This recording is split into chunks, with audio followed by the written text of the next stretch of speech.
নেই আজকের দিনে ওয়েন্ড মেলে আমরা একটা দলকে মিস করছি, দ্যাট ইজ টিআরএস গেমিং। থাকলে হয়তো বা রেড হক্স আবারও শুরুতে কিছু ফাইট সেখানে ইনিশিয়েট করতো, বাট আজকে একা একা আসলেই একটা লনলিনেস ফিল হচ্ছে মেবি টিম রেড হক্সের। এই মুহূর্তে বাংলা ইউনিটি তারা ফাইট ইনিশিয়েট করবেন। তুসিন একটা নক বের করেছেন, বাট উনি নিজেই এবার নক হয়ে যাবেন। শিহান MP40 দিয়ে, আমরা একেবারে যখন প্রথম প্রথম গেম খেলতাম তখন এরকম লং থেকে আমরা MP40 তে ড্যামেজ দিতাম, বিকজ ওই সময় খুব ভালো ড্যামেজ দেওয়া যেত। পরবর্তীতে এই জিনিসটাকে দেন অনেক কিছু চেঞ্জ করা হয় গেমের মেকানিজম, বাট এই মুহূর্তে নক করা হয়েছে শিহানকে। আবারও সেই খেলোয়াড়কে রিভাইভ করা হবে। বেরুজ সেখানে তাকে আমরা দেখতে পাচ্ছি, এবং দেখা যাক ধীরে ধীরে সামনে তো এগিয়ে যাবেন। হাতে মিনি ইউজি, সেই মিনি ইউজি দিয়ে উনি আক্রমণ করছেন। তার কাঁধে থাকা প্লাজমা সেটা দিয়ে আক্রমণ করবেন না। তুসিন নক বের করেছেন, বিরাজকে নক করা হয়েছে। তুসিন কিল কনফার্ম করবেন। শিহান সেখানে বিরাজকে আরো একবার রিকল করে ফিরিয়ে নিয়ে এসেছে টিম রেড হক্স। একেবারে ঠান্ডা মাথায় ওয়াইন্ড মিল থেকে লুটটা কমপ্লিট করে এইবার জায়গা পরিবর্তন করবেন। ইয়েস, জায়গা পরিবর্তন করবে। তবে হ্যাঁ, উত্তর খুঁজছিলা তো আসলে তুমি যে বাংলাদেশ টপ ওয়ান বুয়া নিতে পারছি কিনা প্রিভিয়াস ম্যাচে, সে উত্তর কিন্তু পেয়েছি আমরা। শেষ মুহূর্তে একটি শর্ট গল্পটাকে পুরো ঘুরিয়ে দিয়েছে। এবং এই মুহূর্তে আসলে যে দুটো টিম ব্যাটেলে আছে, রেড হক্স অ্যান্ড এক্সট্রিম ইয়াক্স, সেখানে আমার মনে হয় এক্সট্রিম ইয়াক্সের আজকের দিনে আরও একটি বুয়ার প্রয়োজন অনেক বেশি। অলসো রেড হক্স তাদেরও একটি বুয়া প্রয়োজন, যদিও এক্সট্রিম ইয়াক্স টেবিল টপ লিড করছে। তবে বুয়া কেন প্রয়োজন এক্সট্রিম ইয়াক্সের? কারণ ডিস্টেন্স যদি তারা মেনটেন করে রাখেন, তাদের অবশ্যই একটা ভালো ডিস্টেন্সের জন্য আরও একটা ভালো বিগ ম্যাচ প্রয়োজন হবে, এবং সেই বিগ ম্যাচটা বুয়া ছাড়া আমার মনে হয় কঠিন হয়ে যাবে। তবে রেড হক্সের এই মুহূর্তে বুয়া প্রয়োজন, যেহেতু তাদের জায়গা থেকে তারা বারংবার চেষ্টা করে টেবিল টপটা নিজেদের কাছে রাখার, এবং আজকে দিনে টেবিল টপ এখনও তাদের কাছে নেই। এবং সেই জায়গায় আমার মনে হয় যে আরও কিছুটা সময় আমাদের এই টিমগুলোকে খুব মনোযোগের সাথেই দেখতে হবে যে ফাইট তারা অ্যাকচুয়ালি কন্টিনিউ করছে কিনা, তারা অ্যাকচুয়ালি তাদের সেই টেবিল টপের প্ল্যানিং কন্টিনিউ করছেন কিনা। রেড হক্স ভার্সেস এক্সট্রিম ইয়াক্স, এবং অন্যদিকে আমরা ফ্যাংস ভার্সেস নকশাস ব্লেজদেরকে দেখতে পাচ্ছিলাম। একে একে দুটো প্লেয়ারকে কনফার্ম করা হয়েছে এক্সট্রিম ইয়াক্সের, এবং ফ্যাংসের কথা সেই জায়গায় বলতে গেলে পুরো দমেই লবি থেকে বিদায় নিয়েছেন টিমটি। লাস্টে লাভেন team and right now Hora versus Infinity, তাদের মধ্যেও যেন ক্লাচ মোমেন্টাম শুরু হয়ে গেছে, ব্যাটল শুরু হয়েছে। এই ক্ল্যাশের আসলে ঠিক সমাপ্তি কোথায় বলা যায় না, তবে ফ্যাংসের বিদায় হয়ে গেল। সেই জায়গায় ম্যান পাওয়ার গুলোকে ধরে রাখার চেষ্টা হোরাদের সাইড থেকে ছিল, তবে এই মুহূর্তে এসে মনে হচ্ছে সিচুয়েশন ইকুয়াল। ফ্রন্টে দুটো প্লেয়ার ডাউন হবেন হোরাদের সাইড থেকে, স্পার্শি শানি দুজন ডাউন হয়েছেন। রিকল প্রসেস চলমান, হয়তো রিকলটা দিয়ে দিবেন, তবে ইনফিনিটি জায়গা থেকে অস্তিত্বটা এই ম্যাচে ধরে রাখা সম্ভব হলো না। পুরো লাইন আপ নিয়ে বিদায় নিয়েছেন এই লবি থেকে রেড হক্স। ইয়াস, তাদের বিগ ম্যাচের প্রচেষ্টায় তারা এখনো যুক্ত। এই মুহূর্তে 4টি এলিমিনেশন পয়েন্টের সাথে তাদের যেই অ্যাগ্রেসিভ মনোভাব, তাদের যে rotation, each and every momentum each absolutely fantastic. তবে আরডিএচ দেখো, প্রায় 10টা টিমে আমরা পৌঁছে গেছি, 4 মিনিট কমপ্লিট হলো। সেই জায়গায় এসে আমাদের যারা আসলে টেবিল টপ লিড করছে যে টিমগুলো, অ্যাকচুয়ালি তারা কিন্তু তাদের কনসিস্টেন্সির মধ্যে অ্যাকচুয়ালি রয়েছে। তবে যাদের মধ্যে কনসিস্টেন্সি নেই, যেমন আমি যদি বলতে চাই আর্টিক অ্যাভেঞ্জার্স, ইনফিনিটি আর ফ্যাংস, এই টিমগুলো কিন্তু এখনও সেই বটম অবস্থানে আছে। আজকের দিনে যে তারা খুব বেশি লাভবান হচ্ছে এমনটা নয়। Bangladesh top one in a single day তাদের প্রায় 100+ পয়েন্ট গ্র্যাব করে নিয়েছে অলরেডি, 5টি পয়েন্টের, যেখানে এখনো পঞ্চম ম্যাচ চলমান। তবে যেই গল্পটা আসলে শেষ করার সুযোগ হলো না, সেই গল্পের মাঝখানেই আর্টিক অ্যাভেঞ্জার্সদের এই বিদায়টা যথেষ্ট ভাবাচ্ছে টিমটিকে নিয়ে, এবং যেন স্লাইডিং গেম চলছে। আমি ওই পাশে যাব, তুমি এই পাশে আসবে, মাঝখানে আমরা খেলবো, লাইক ফাইট করব, যে মরবে সে আউট। ওকে, আমরা এরকম টাইপের কিছু ফাইট দেখছিলাম আসলে। কুটুস আউট, আবারও রিভাইভ পাইছি কিন্তু ভাই, মজা নাও তুমি। দেখো সাদমানকে এন্ড কাজীকে লক্ষ্য করা যাচ্ছে ফ্রন্টে, এবং সেই জায়গা থেকে দুজন ট্রাই করছে এবার টিমটিকে বাঁচিয়ে রাখার। তবে এই স্লাইডিং এর মজাটা নিতে হলে আমার মনে হয় যে প্রপারলি প্রত্যেকটা প্লেয়ারকে স্লাইডিংয়ে থাকতে হবে। কেউ ফিল্ডে থাকবে, কেউ স্লাইডিংয়ে থাকবে, এটা তো ভাই রুলস ব্রেক করার মতো হবে, এটা তো একেবারে ভালো হবে না। বাট দেখা যাক, আপাতত যেখানে আসলে সেজান এন্ট্রি নিয়ে স্লাইডিংয়ে যেতে চেয়েছিল, সেখানে আসলে রাহাদের এই যে ভিন্ন চিন্তা ভাবনা, তিনি আসলে আপার থেকে ফিল্ডে থেকে প্লেয়ারটিকে ডাউন করেছে, এটাও কিন্তু খুব একটা যুক্তি কিন্তু না। আরডিএস দেখো, স্লাইডিংয়ের ব্যাটেল হওয়ার কথা ছিল, সেজান কিন্তু স্লাইডিংয়ের জন্যই যাচ্ছিল যে আমি স্লাইডিংয়ে হুই করে ঘুরবো এবং আমরা ফাইট করব। তবে রাহাত উপর থেকে প্লেয়ারটিকে এলিমিনেট করে দিল। কিছুটা কষ্ট তো পেয়েছি, তবে ম্যাচ চলমান এবং ব্যাটেল ফিল্ডে মজা ঠাট্টা ফান এবং ইমোশন প্রত্যেকটা জিনিস আছে।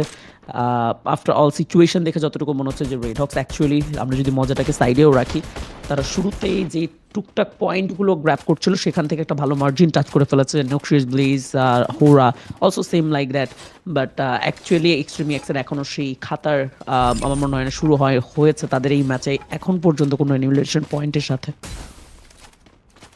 বাংলা ইউনিটিকে দেখুন, তারা কিন্তু এখনো পর্যন্ত চুপচাপ একটা জায়গাতে বসে রয়েছে, তাদের সাথেই একেবারে কাছাকাছি কিন্তু রয়েছে বিডি টপ ওয়ান, এবং সেখানে হিট লিস্টের ব্যবহারটাও কিন্তু করা হয়েছে। ভিরাস হিট লিস্ট উনি প্রোটেক্ট করছেন। ম্যাপের অন্য প্রান্তে হোরা ই স্পোর্টস তারা আক্রমণ করেছে টিম ইলেকট্রোয়ের উপরে। হোরা থেকে স্টপসকে আগেই পিক করে নেওয়া হয়েছে, এবার সানিকেও নক করে ফেলা হবে।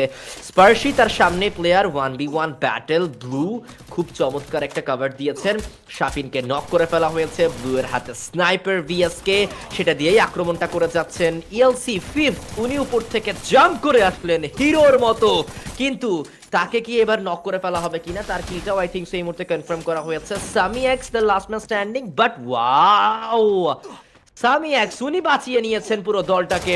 #9 এ হোরা স্পোর্টস তারা হয়ে গিয়েছে এলিমিনেট।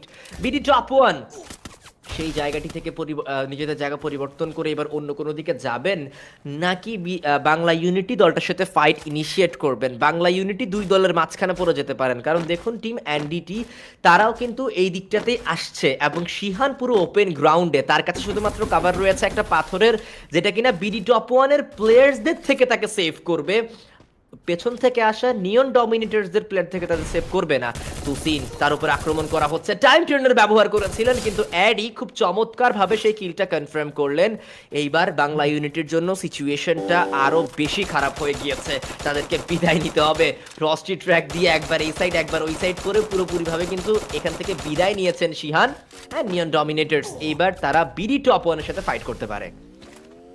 ইয়াস, ফাইটে যেতে পারেন, সুযোগ তো আছে। নিয়ন ডমিনেটরস, ইয়াস, প্রথম দিকের ম্যাচগুলো যেন একটু বেশি মজাদার ছিল, তবে ধীরে ধীরে ফায়ার পাওয়ার কিছুটা কমে এসেছে। But guys, what are you doing everyone? যারা এই মুহূর্তে আমাদের সাথে লাইভে আছেন, এখনো দুর্জয় গেমিং ইউটিউব চ্যানেলটিকে সাবস্ক্রাইব করেনি, just do it man, and এখনই চ্যানেলটিকে লাইকের মাধ্যমে শেয়ার করে দিন আপনার ফ্রেন্ডদের কাছে। ব্যাটল চলমান, ফাইট চলছে বাংলাদেশ টপ ওয়ানের এবং ফ্রন্টে এনডিটি যাদের কথা বলছিলাম, এবং অলরেডি এগিয়ে আসছে বাংলাদেশ টপ ওয়ানের দিকে। সেই জায়গায় শুভ ডাউন হয়ে আছেন, কল পাবেন খুবই দ্রুত। জিহাদের অবস্থানটা লক্ষ্য করছিলাম আমরা, তবে পুরোপুরি ম্যান পাওয়ার ছাড়া এই ব্যাটলে জড়ানোটা এনডিটির জন্য একটা বোকামি হবে। বাংলাদেশ টপ ওয়ান যথেষ্ট ডেথলি একটা টিম, প্রিভিয়াস দুটো ম্যাচে বইয়া আছে, একটি ম্যাচে #2 রয়েছে। পজিশনে তাদের অবস্থান খুব বেশি মন্দ বলা যাবে না আজকের দিনে, তারা যথেষ্ট ডমিনেট মুডেই খেলছে। তবে অন্যদিকে এনডিটিকে পেছন থেকে সারপ্রাইজ দিতে মেহেদির এন্ট্রি, এই রোটেশনটা হয়তো এনডিটি কোনোভাবেই ফিল করেনি, অথবা তারা কোনোভাবেই আন্দাজ করতে পারেনি।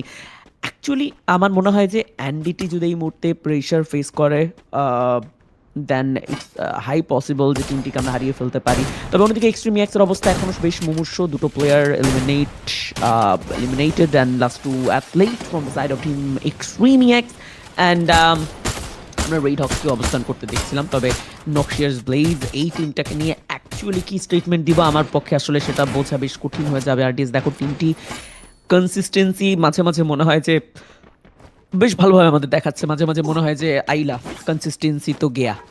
আরও একটি ম্যাচে মনে হয় যে ও মাই গুডনেস, এই টিমের ফায়ার পাওয়ার তো জাস্ট দুর্দান্ত। আবারও একটি ম্যাচে মনে হচ্ছে যে হেড টু হেড ব্যাটেলে এইভাবে ধস কেন নামলো।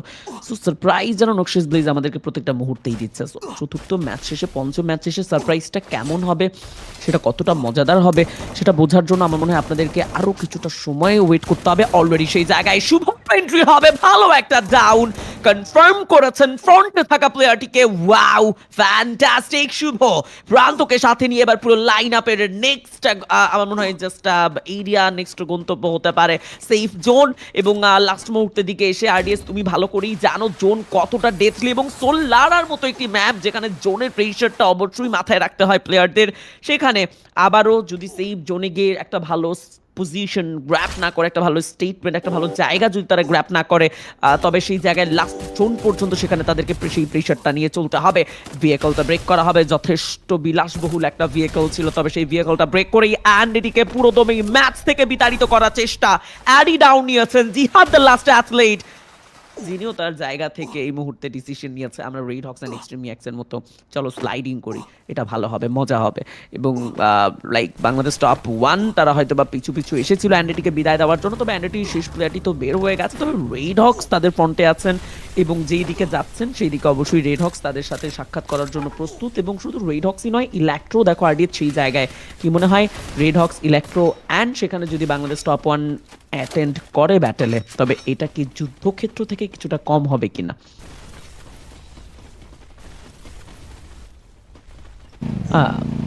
হ্যাঁ, এক্স্যাক্টলি এক্সট্রিমি এক্স তাদেরকে এই মুহূর্তে আমরা দেখতে পাচ্ছি। আসলে পুরো সিনারিওটাতে এই ইতিমধ্যে যুদ্ধক্ষেত্রে তো পরিণত হয়েই গিয়েছে। এক্সট্রিমি এক্স এবং রেড হক্সের মধ্যকারে আরও একটা লড়াই এই মুহূর্তে আমরা দেখতে পাচ্ছি। ব্লেড নক করেছেন প্রথম প্লেয়ারকে, কিলটাও খুব দ্রুত কনফার্ম করে নেওয়া হয়েছে। এক্সট্রিমি এক্স থেকে যেই একজন খেলোয়াড় এখনো পর্যন্ত জীবিত, ওনার ডানে বামে দুই দিকেই কিন্তু খেলোয়াড়ের সংখ্যা অনেক বেশি, তাই পজিশনটাকে ওইরকমভাবে রিভিল করা যাবে না, জাস্ট চুপচাপ একটা জায়গাতে বসে থাকা লাগবে। অ্যান্ড যখন সার্কেল ধরার সুযোগটা পাবেন তখন জাস্ট সার্কেলটা তাকে ধরতে হবে। নিয়ন ডমিনেটর্স থেকে জিহাদ, তাকে নক করা হয়েছে। সিজান, টপ 1 ফ্লিকার দুজনই এখনো পর্যন্ত অ্যালাইভ। ফ্লিকার জানে তার সামনে পুরো একটা দল, পুরো টিম রেড হক্স এই মুহূর্তে কিন্তু দাঁড়িয়ে রয়েছে। আসলে চিত্রটা না মানে অন্যরকম, যে লাইক একটা খেলোয়াড়কে আমরা এতদিন যাবৎ একটা দলে খেলতে দেখেছি, এখন সে ওই দলের এগেনস্টে খেলছে। সো নো ওয়ারিজ, বাট এই মুহূর্তে হচ্ছে আমরা রাত ভাই হোয়াইট, ও তারা সম্পূর্ণরূপে হয়ে যাবে eliminate. And team red Hawks তারা এবার প্রথম স্থান দখল করার জন্য বেরিয়েছেন। 221 পয়েন্ট তাদের কাছে রয়েছে। আই থিঙ্ক ইতিমধ্যে তারা সেই জায়গাতে যাওয়ার জন্য প্রস্তুত। আরও 7 থেকে 8টি পয়েন্ট প্রয়োজন হবে, বাট তার আগে এক্সট্রিমি এক্সদেরকে এলিমিনেট হতে হবে। এক্সট্রিম এক্সদেরকে এলিমিনেট হতে হবে। এবং অন্যদিকে যদি আমরা কথা বলি red Hawks with 12 elimination point, তাদের যে ইচ পয়েন্টটা রয়েছে সেটা হয়তো বা তাদের এই মুহূর্তে একটা ভালো সাপোর্ট তো দিবেই, তবে জোনটা একটু দূরে। Electro they are eliminated guys. এবং আমি প্রেডিকশনটা এবার ছুড়ে দিতে চাইবো আপনাদের কাছে, কি মনে হয় প্রেডিকশনটা জানিয়ে ফেলুন। লবি তো ইজি হয়ে গেছে বলা যায় অনেকটাই। অ্যান্ডি টিভি দায় নিয়ে নিয়েছেন, রাহাত এন্ট্রি নিয়েছেন, সেখানে জোকারের উপরে প্রেশার আসছে। নকিয়াস ব্লেজ হার মানতে পারে এই জায়গায়। নেজাদ, ও রাহাত এন্ড ভালো কিছু কম্বিনেশনে জানো এবার পুরো দবি হার মানতে বাধ্য। নক্সিয়াস ব্লেজ বিদায় নিবেন তারা। Last 4 team red hawks, Bangla unity, 2XD and extreme X. Yes, it's a 4v3v4v4 battle, and এই জায়গায় ম্যান পাওয়ার হয়তো বা একটি কম রেড হক্সের কাছে, তবে তাদের কাছে রয়েছে হাইস্ট এলিমিনেশন পয়েন্ট। অন্যদিকে টিম এক্সট্রিম এক্সের কাছে একটি elimination point, but full roster নিয়ে তারা যথেষ্ট সিরিয়াসলি ব্যাটেলটাতে কানেক্টেড থাকার চেষ্টা করবে। তাদের প্রয়োজন একটি বুয়া, আমি মেনশন করেছিলাম। তবে এই ম্যাচে যদি তারা বুয়া নিয়েও ফেলে, তবে হচ্ছে তারা খুব বেশি লাভবান হবে এমনটা নয়, কারণ দেখুন পজিশন পয়েন্টে যেখানে 3টি পয়েন্টের ব্যবধান থাকে সেকেন্ডের সাথে #1-এর, তো সেই জায়গায় আমার মনে হয় যে রেড হক্স অলরেডি ভালো একটা বাজিমাত করে নিয়েছে, ভালো কিছু পয়েন্ট গ্র্যাব করে নিয়েছে। বাংলা ইউনিটির কাছে রয়েছে 6 elimination point, it's also a good number. But প্রশ্ন যখন আসলে ছুড়ে দিতে চাইবো যে কে নিতে চাইছেন ভুইয়াটি, তখন খানিকটা হলেও চড়াও হবে 2XD। What's up buddy, we are here. And 2XD বলবে যে আমাদের একটি বুয়া প্রয়োজন, যেহেতু 2XD প্রিভিয়াস ডেগুলোতে যথেষ্ট কনসিস্টেন্সি দেখিয়েছে। তবে আজকের দিনে কেনই সেই জায়গা থেকে নিজেদেরকে দূরে রাখবেন? লং এর নয়, এবার শর্টের প্রেশার এবং হিটওয়েট ব্যাটেলে নিজের টিমকে প্রমাণ করা বাকি। এবং প্রত্যেকটা টিমই খানিকটা সাইলেন্ট হয়ে গেছে, যদিও এক্সট্রিম এক্স খানিকটা মাঝে মাঝে স্কাইলার এবং কিছু থ্রোয়েবল চার্জ করে জানান দিচ্ছে যে আমরা স্টোনের পিছনে লুকিয়ে আছি, কামন নিচে নেমে আসো, আমাদের সাথে ফাইটে জড়াও। তবে খানিকটা যদি আমরা রাইট সাইডে তাকাই, তবে সেইখানে আবার রেড হক্স দেখবো। সো মধ্যখানে 2XD বলছে আমরা পারবে কেউ অবশ্যই নই, তো তোমরা ব্যাটেল শেষ করো, আমরা পরে নামছি। আপাতত গ্লুয়াল দিয়ে নিজেদেরকে প্যাক করে রাখাটাই বুদ্ধিমত্তার কাজ হবে। লং থেকে তুসিনের গ্রেনেড ডাউন নিবেন কাজী, প্রত্যেকটা প্লেয়ারের এইচপি জানো প্রায় নিঃস্ব। মাই গড, তুসিন লিগ তার গ্রেনেডেই যেন এবার পুরোপুরি কুপোকাত এক্সট্রিম এক্স। তবে সেই জায়গায় এখনো টিকে আছে 3টি team, yes red hawks, Bangla unity and 2XD। Long এর প্রেশার, লং এর সাপোর্ট, নো 2XD নেজাদ। এখন খেলা চলছে গ্রেনেডে। কেউই যেন ছেড়ে কথা বলবেন না, নেজাদের গ্রেনেডেই যেন এবার 2XD কে প্রেম মুমূর্ষ করে তুলেছে। ইয়াস গুড বাই টিম 2XD হয়তো বা ওয়ার্ডটি বলার জন্য বেশ কিছুটা সময় অপেক্ষা করা লাগবে না, তবে বাংলা ইউনিটি এন্ট্রি নেওয়ার পর যদি 2XD খানিকটা থার্ড পার্টি করতে পারে তবে এটা হবে ভালো একটা অপরচুনিটি। অলরেডি রাহাব ডাউন নিয়েছেন সেই জায়গায় Bangla Unity, it's a big big big opportunity short রেঞ্জেই তুসিন লিগ এবং ইচ অ্যান্ড এভরি প্লেয়ার যারা অবস্থান করছে তারা প্রত্যেকেই তাদের জায়গা থেকে ভালো কিছু প্রেশার দেওয়ার জন্য প্রস্তুতি নিচ্ছে। What do you think everyone, যে লাইক এই ম্যাচে বাংলা ইউনিটি কি তবে শেষ পর্যন্ত বিয়াটি নিয়ে নিবে কিনা, নাকি রেড হক্স দুটো প্লেয়ার নিয়ে শেষ পর্যন্ত আসলে লড়াইটা চলমান রাখবে? রেড হক্স যে বুদ্ধিমত্তার কাজটি করেছে, তারা দুটো প্লেয়ার যখন সার্ভাইভ করছিল তখন তারা সাইলেন্ট হয়েছে, 2XDর জন্য ছেড়ে দিয়েছে বাংলা ইউনিটিকে, এবং যখন তাদের মধ্যে ব্যাটেলে 2XD বিদায় নেয় তখন অলরেডি বাংলা ইউনিটি আরও একটি প্লেয়ার লুজ করেছে। সো সিচুয়েশন 2v2-তে মুভ করবে অ্যান্ড 2v2 এই সিনারিওতে এসে বা তুসিন লিগ তিনি মোটামুটি তার প্রথম সহপাঠীকে হারাবে, তবে last one athlete, it's a 1v1 battle and bladed এন্ট্রিতেই বিদায় নেবেন Tusin. It's a booyah, it's the first booyah from the side of Team Red Hawks. Wow, such a magical starting.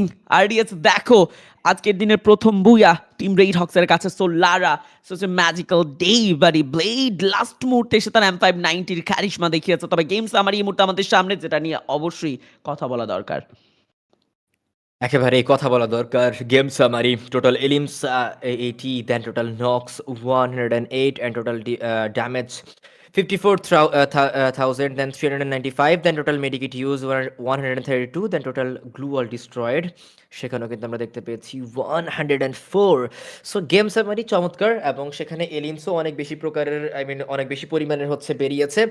এবার দেখার বিষয় যে মোস্ট ভ্যালুয়েবল প্লেয়ার কে হচ্ছেন, but তার আগে আমরা দেখে নিব বুয়া টিম স্ট্যাটস। ব্লেড 9টি এলিমস এই ম্যাচ থেকে বের করতে পেরেছেন, অ্যাসিস্ট 11টি। নেজাদ তার তরফ থেকে আমরা 8টি এলিমিনেশন এই ম্যাচে দেখেছি, তার পাশাপাশি হচ্ছে রাহাত তার তরফ থেকে আমরা 7টি এলিমিনেশন এই ম্যাচটাতে দেখতে পেয়েছি, কুট্টুস 1টি। সো ইন টোটাল সেখানে আমরা 25টি এলিমিনেশন ওভারঅল এই ম্যাচে নিতে দেখেছি টিম রেড হক্সকে উইথ বুয়া। So 37 point in a single match red Hawks এবার বের করেছেন। আমরা দেখেছিলাম যে ম্যাচ একেবারে শেষ হওয়ার আগ পর্যন্ত এক্সট্রিম এক্স ছিল টেবিল টপার, অ্যান্ড পজিশন পয়েন্টগুলো যখন কাউন্ট করা হবে তখন আই থিঙ্ক সো সেই ক্ষেত্রে রেড হক্স এবার টক্কর দেওয়ার সম্ভাবনা রয়েছে। এই ম্যাচের পরে তো আরও একটা ম্যাচ এখনো পর্যন্ত থাকছে, সো সেই ম্যাচে গেলেই আমরা জানতে পারবো যে এক্স্যাক্টলি টপ 1 হোল্ডার এখন কে। বাট তার আগে game most valuable player. Game most valuable player, and that is none other than Red Hawks Blade with 9 elimination, 5,300 damage in a single match. Absolutely brilliant. 11 assists and 590 combination with Oscar. Absolutely brilliant Blade. এবং এটা খুব পরিচিত একটা আসলে situation বা পরিচিত একটা আমার মনে হয় যে কম্বিনেশন ব্লেডের সাইড থেকে অস্কারের সাথে তার M590 নিয়ে নতুন করে বলার কিছু নেই, এবং তার ড্যামেজ নিয়ে আসলে অ্যাকচুয়ালি এখানে নতুন কিছু অ্যাড করার মতো আমার মনে হয় না রয়েছে, কারণ M590 দিয়ে যেভাবে আসলে তিনি স্প্রে করে তার যে প্রেশারটা থাকে সেখানে আসলে অবশ্যই 9 এলিমিনেশনে 5,300 damage, it's very very very common. তবে অ্যাসিস্টে তিনি যথেষ্ট অবদান রেখেছে। এই মুহূর্তে যদি কথা বলতে চাই মোস্ট ভ্যালুয়েবল প্লেয়ারকে তো আমরা দেখে নিয়েছি, তবে আরও অনেক ইনফরমেশন রয়েছে। আর ডিএস দেখো অডিয়েন্স কতটা চিয়ার করছে। আমরা 12,000 লাইক আজকের দিনের এত এত এত অডিয়েন্সের মাঝে স্ট্যান্ডিংটাকে নিয়েও কথা বলতে হবে। চাইবো red Hawks in a single match 37 total point, it's a big jump, big amount I believe, এবং ইয়াস 25 এলিমিনেশনস এ লং অ্যামাউন্ট। অ্যান্ড অন্যদিকে আমরা হ্যাশট্যাগ 2-তে বাংলা ইউনিটিকে দেখছি 21 পয়েন্টের সাথে, হ্যাশট্যাগ 3